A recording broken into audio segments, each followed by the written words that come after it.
ইনকিলাব মঞ্চের মুখপাত্র এবং জুলাই অভ্যুত্থানের অবিসংবাদিত নায়ক ওসমান হাদির ওপর প্রাণঘাতী হামলা চালানো হয় গেল শুক্রবার।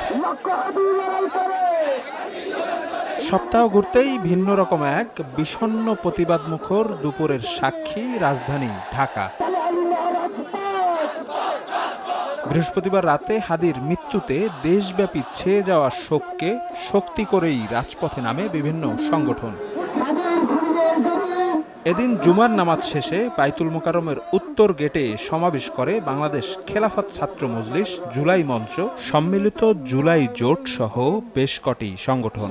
সেখান থেকে নগরীর বিভিন্ন সড়কে মিছিল নিয়ে ছড়িয়ে পড়েন তারা। এ সময় হাদির ওপর হামলায় জড়িতদের দ্রুত আইনের আওতায় আনার দাবি জানানো হয়। দেশের সামগ্রিক আইন শৃঙ্খলা পরিস্থিতির উন্নতি করতে সরকারকে কঠোর হবার আহ্বান জানান তারা।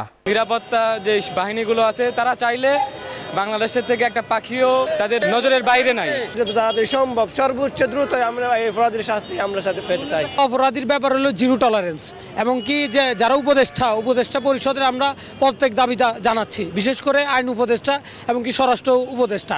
এ সময় সকল জুলাই যোদ্ধাদের জন্য বিশেষ নিরাপত্তা নিশ্চিত করার দাবিও জানানো হয়। শফিক মুন্সি, সময় সংবাদ, ঢাকা। মা, পিম্পল 5 দিনেই চলে যাবে। যাবে না মা। যাক, নিমের 5 অংশের পাওয়ারে 5 দিনেই দূর হবে পিম্পল। হিমালয়া পিউরিফাইং নিম ফেস ওয়াশ।